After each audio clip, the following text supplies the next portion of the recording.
So we have yet another nightmare abortion story to tell you guys. Or I should say, nightmare lack of abortion access story to tell you guys. So previously, we covered, what was it, in Ohio, 10-year-old rape victim denied an abortion.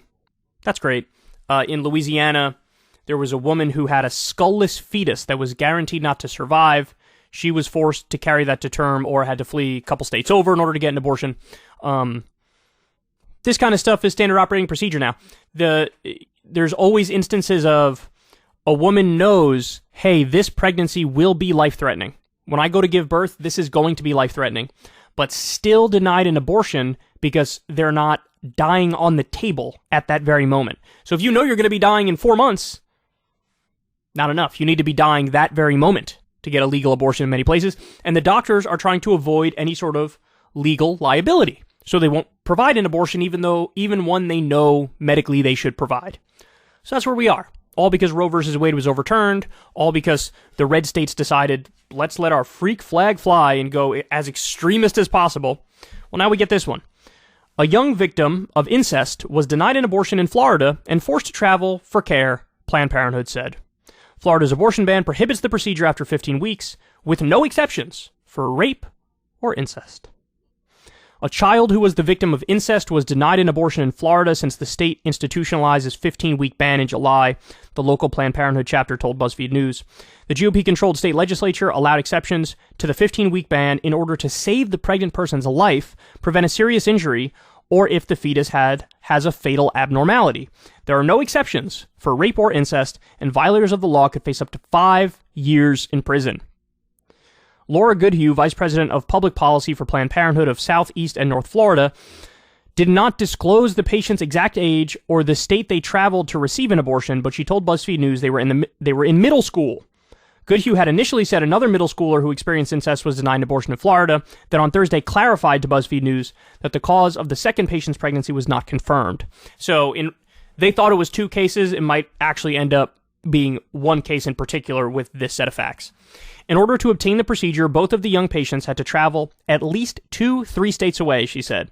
Planned Parenthood helped arrange their travel, and they were accompanied by family members. The cruelty of forcing a young person who has already survived a horrible case of violence to give birth, it just takes away their rights to bodily autonomy, and it is really turning a blind eye to what is happening in our society, she said. Now, this is another thing which has to be brought up, is what percentage of people are going to be able to afford a trip 2 states over to get an abortion?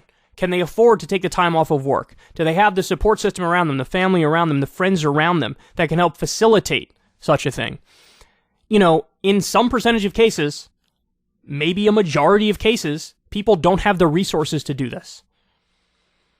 And so you're effectively forcing somebody to give birth at that point, right? Like, you're changing the trajectory of somebody's life because of their hardline stance. And this is why the polls are showing very clearly Americans are sick of this. They don't agree with this. They are against this. And this would have been, I mean, you guys know this. This would have been a layup election for Republicans. But then Roe versus Wade was overturned. And then Joe Biden actually woke up out of his coma and decided to reduce student loan debt and pardon federal weed offenders and passed the Inflation Reduction Act, which had some good stuff in it, like 15% corporate minimum tax rate. And it made it more of a competitive election. But the biggest factor was Republicans overturning Roe versus Wade on the Supreme Court. And it's having devastating consequences, but there's definitely a backlash to it. Because even people who are ideologically conservative and might even vote Republican, they would look at a story like this and say, God damn, that goes way too far. And you know what? They're right. Ever since Adpocalypse, when YouTube defunded all independent news and politics overnight, we haven't trusted them. We know they can pull the rug out from underneath us at any time. If you enjoy this content, please consider tipping $1 or $2 per month on the Secular Talk Patreon. Link in the video description box below. Thanks for your support.